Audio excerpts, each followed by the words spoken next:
words. For those of you who know me, you know I'm not brief, so I apologize. But, my first encounter, some of you have heard this before, but I'll share it again. My first encounter with the Visitation Sisters was 27 years ago, when I first saw the beautiful smiling face of Sister Karen on my first full day in Haiti. And then about a year later, after I got back from Haiti, I met Sister Mary Francis. And then the sisters decided to take up residence in the corner of the world where I had been born and raised and called home for about 20 years of my life, and that's right here on the north side. And until about 1995, when I moved back to Haiti, I saw the sisters often. And while I was not in touch for a number of years, I carried something with me. I had, in fact, literally carried something with me that I had cut out from one of their 1990s newsletters, and it was, "Nothing is so strong as gentleness, and nothing is so gentle as real strength." And I had that piece of paper with me for many, many years, and it made such a tremendous impression on me to the point that I incorporated it in my classes that I taught to high school students in Mexico. So I'm writing it on the front. What do you think that means? I reconnected with the sisters a couple of years back when my kids and I moved back. So I went from the north side to Haiti to Mexico, and then to living in the New York City area for about 10 years. I was outside of the area for a total of 15. And I reconnected with the sisters a couple of years ago after my kids and I moved back here to be with my mom, who was dying of cancer. And I know that, whether it was the birth of my daughter over 20 years ago, or the death of my mom just a little over a year ago, the response has been the same, and that is an outpouring of love and support. And I know that's what has drawn me in and has kept me in. And I knew that I wanted more of that in my life, and that I wanted to give more of that to others, and to try to be that powerful presence of the visitation in the lives of others.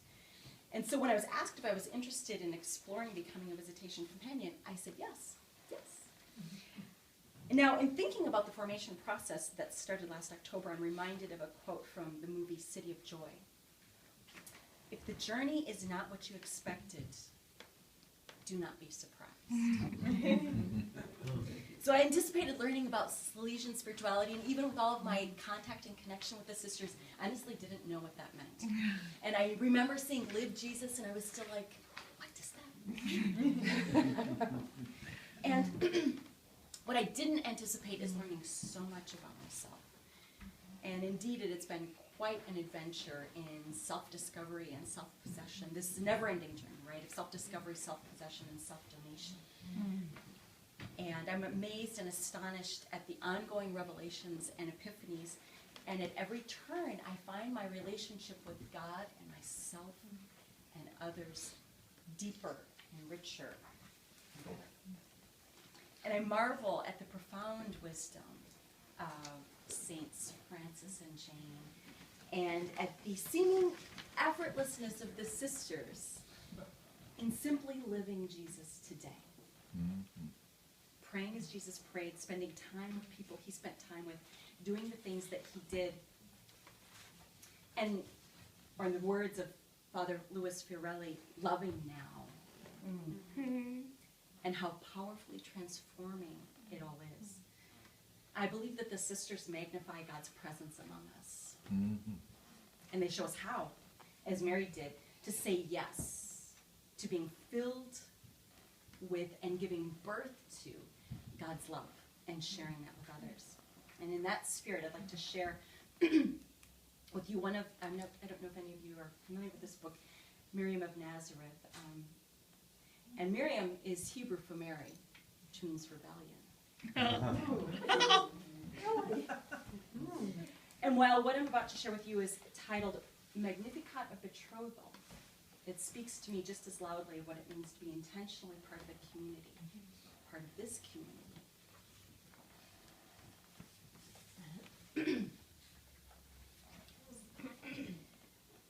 Our souls are filled with wonder at the gift of our loving, and our spirits take on new meaning in the giving of love. God of the flowing well, you have looked upon us with favor as we join our lives in response to you. Yes, from this time on, all people who look upon us will recognize us as being life companions and will call us blessed. For you, the one who dwells in human hearts, have done great things for us. Holy is your name. And your confirming joy reaches from age to age to those who dare to journey on the unknown pathways of committed love. You have shown us the life-changing power of our love in the eyes of those who know us and in the richness of our work. You have humbled us by the intensity of our otherness. The false pride that we treasured in our ability to stand alone has been cast aside. And we understand ourselves and you more tenderly as we begin to experience the treasure of a lifetime of standing together.